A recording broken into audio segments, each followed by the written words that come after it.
In the letter to the Hebrews, it says, Jesus Christ the same yesterday, today, and tomorrow. This is why you should all sign up for the Holy Land pilgrimage next October, because you walk the footsteps of Jesus, you walk the footsteps of the Bible, and you literally feel closer to him. And that is the transformative element of prayer, feeling closer to Jesus.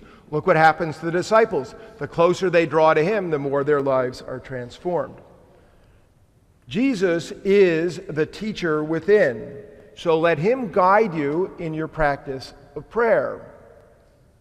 Remember the disciples said to him, Lord, teach us to pray, which is where the Lord's Prayer came from, right? And the Lord's Prayer is really about dispositions of the heart more than it is just about the words.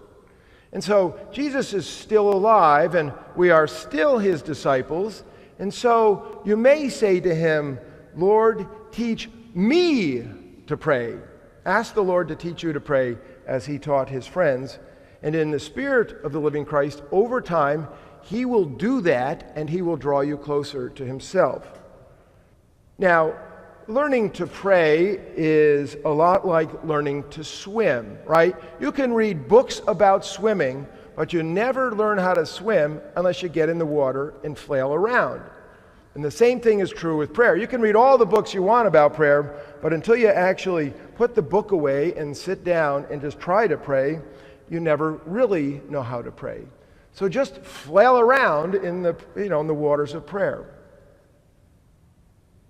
Okay, so one of the most important passages about prayer comes from St. Paul's letter to the Romans, where he speaks all of our truths. He says, we do not know how to pray, right? But that God prays within us, right? God helps us out in our weakness. And so think of weakness as spiritual flailing, in our spiritual flailing. And here's Paul's words. The Spirit helps us in our weakness, for we do not know how to pray as we ought, but the very Spirit intercedes with sighs too deep for words. And God, who searches the heart, knows what is the mind of the Spirit, because the Spirit intercedes for the saints according to the will of God. So, God is the Alpha and the Omega of every prayer. In other words, we would not be able to begin a prayer without that spark coming from the divine, and the end of every prayer is the divine. What we do in between is the rest of the alphabet.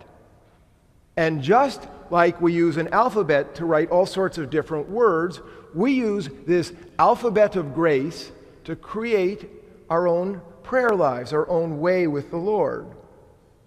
So if the Spirit of God is praying within us, and all prayer begins and ends with God, what we're doing in our prayer life is simply this. We are attuning our heart to the heart of God. The primary issue that most of us have in our prayer life is that we're out of tune. We're just out of tune. So people of a certain age will remember that when we were kids, we had a radio, and in order to get the radio station, we would turn the dial until we had the least amount of static and the clearest sound we could get. So all the great teachers of prayer talk about connecting with the Spirit of God, and it's just like tuning the dial, right? Most of us have too much static. Our brains are just loaded with static, and our bodies are moving too fast. And so what we really need to do is quiet the static and let our brains begin to align. Now, when we breathe in the breath of God, our awareness changes. So you're all sitting in ordinary awareness. You're listening to me. You're thinking about, oh my gosh, he's long-winded. This pew is uncomfortable. I really should have stayed home. I got things to do. It's a nice day. I can work my... Our brains do 18 things at once, right? But when our ordinary awareness enters spiritual awareness, something changes. We begin to pray with God and to God. we begin to get a divine perspective. This is the alignment. This is the attuning ourselves to the tune of God. And you've all experienced it, and you all know when it happens. It feels as though our prayers are suddenly supercharged.